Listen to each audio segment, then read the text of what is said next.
Hi, my name is Dana Strick, and I am the dismal economist here on Substack. I'm new to Substack. This is my very first video or very first entry whatsoever, and it has been recommended to me to sort of introduce myself and explain why I'm here. And so that's what I'm going to do.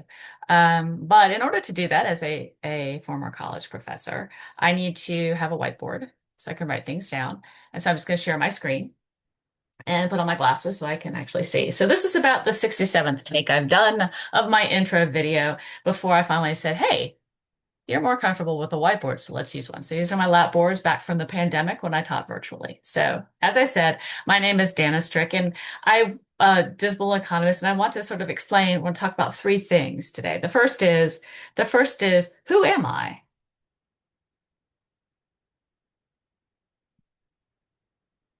The second is, why did I leave? Which will make more sense once you know who I am. And finally,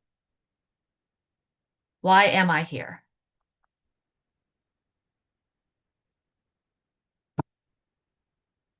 So going to the first one.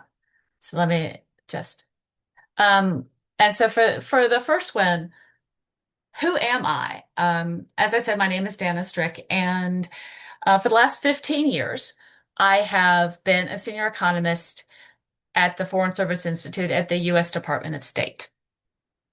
I joined the department almost 15 years ago and worked with two other PhD economists who together we taught a variety of different classes, or I should say audiences in our classroom. We had our diplomats, the Foreign Service. We had our civil service. And then we had our locally engaged staff.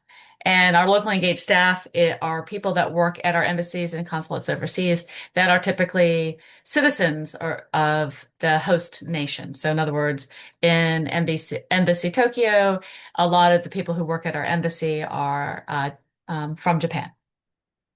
And so we taught in a wide variety of classes. Our bread and butter, though, was something called the Foreign Service Economic Studies Program, nicknamed the Econ course. And the econ course exists because you can go into the Foreign Service. You can become an econ coned officer, never ever having an economics class, which when I first learned that kind of blew my mind because how do you go to Argentina and deal with everything that will exist with their exchange rate and their monetary policy and inflation and all this and not having had any economics? And luckily that created a need for me and two other PhD economists. And it truly was the best teaching job in the world for two reasons. I got to work with two incredible teachers. They changed over the years, but there are always, for the most part, three of us, and we all came from academia. So we had a lot of teaching experience, and we got to teach this very unique population, which is the second reason why this is the greatest teaching job in the world.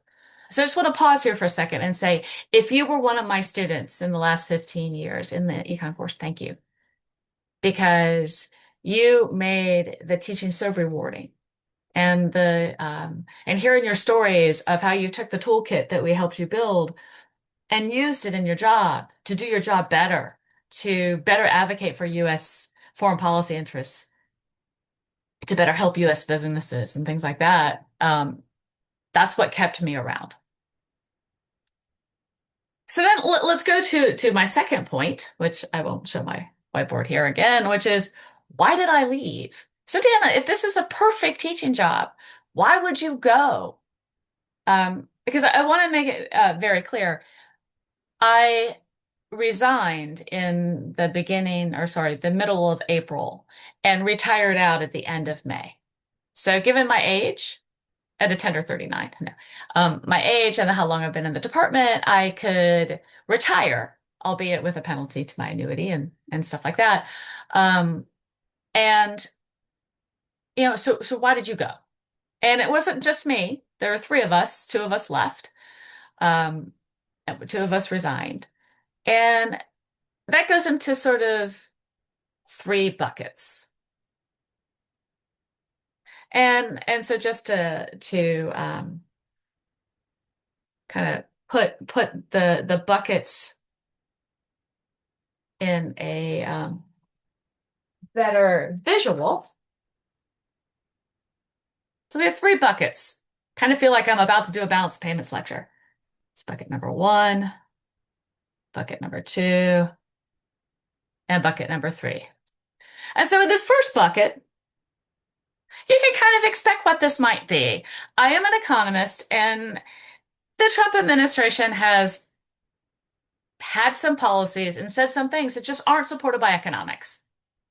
So in the first bucket would be those whole, by how much can drug prices fall? Not by more than 100%. Ah, who pays for tariffs?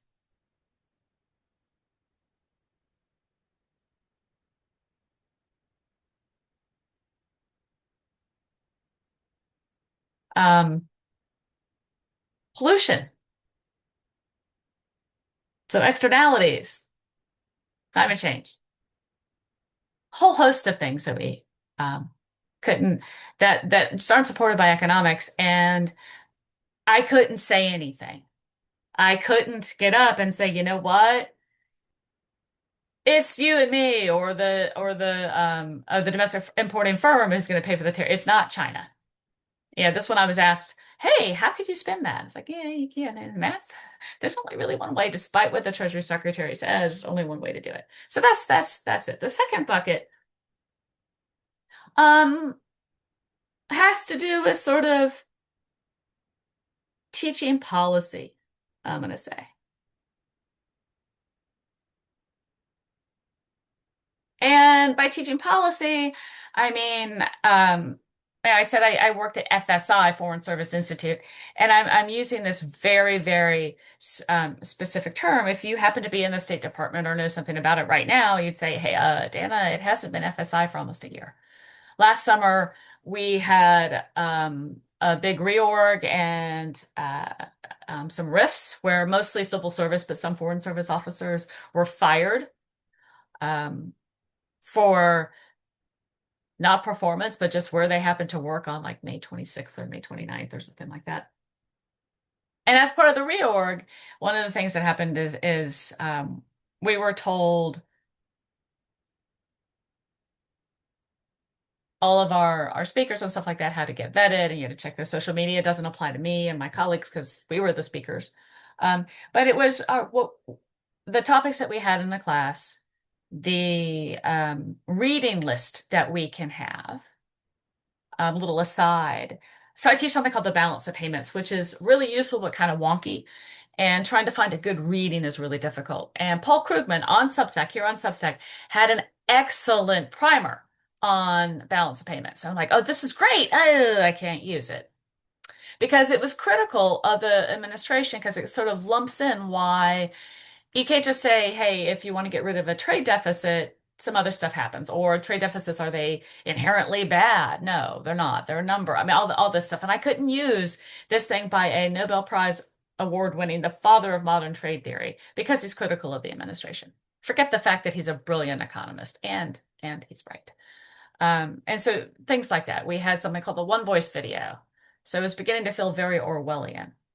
And then the third bucket, which I won't go into too much here because it involves very specific people, but it was office dynamics. Um, in March, I think it was, my immediate supervisor was fired. You would say, oh, her contract wasn't renewed, but she was fired, and she kind of um, pulled my two colleagues and I in and explained what she'd been protecting us from, and that she wasn't going to be there, and it this was what's going to it's going to get worse, and it did. And so the best teaching job in the world while being in the classroom with my students is incredibly wonderful. The external noise and what was going to happen.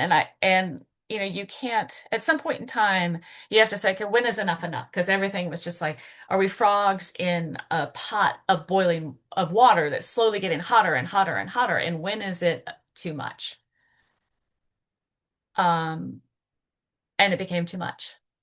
I just didn't want to do it anymore. The office environment itself, irregardless of Trump administration policies, became toxic and nothing was done. And so um, my colleague and I left. We resigned. The reason why I'm going into this here on Substack is for anybody who knows me, I do not like people fabricating stories that are based that oh period. Especially when it has to do with why I left. And so I thought it was important to make it perfectly clear. I resigned and I could retire. So it's not some jolly jolly, I'm riding off to the sunset. Um, as I said to my students, and explaining that the reasons why I can't be here anymore. Um, and that, I do have other things I'm doing. I'm a cyclist. I'm a track cyclist. I am going to train really hard to try to win some stripy jersey things called the World Championships. But at the end of the day, I resigned 2 years sooner than I had planned to retire. And it was my last day was bittersweet, um, because I am fortunate that I could leave, but I'm saddened that I had to. So that's the second one. Third one, why am I here? I love teaching economics. And I think I have to say economics because, I haven't ever taught anything other than that. And I really didn't want to stop teaching. And so I thought, I'll move my classroom to Substack. And, the topic are some of the things that I used to teach at FSI. We're going to discuss why trade deficits are not inherently bad. They're not inherently good. They're a number and it matters. It depends on some other stuff. We'll talk about the incidence of attacks and who pays for tariffs or pays for taxes depends on this thing called elasticity. And so you can say over and over and over again that China pays for tariff, but as some recent research has shown, no, not really. You and I did. To why the independence of the central bank is a rather important thing.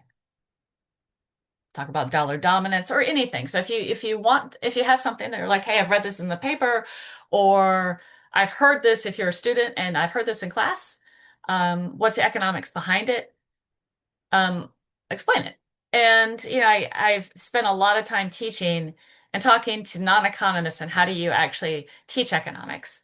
And I have become, at least according to what my students say, not so bad at it. So welcome to my Substack classroom. If you're one of my former students, I'm glad you're back. Please reach out. If you're new, don't fall asleep. I can't virtually throw an eraser, but um, I hope to see you in class. Thank you for listening.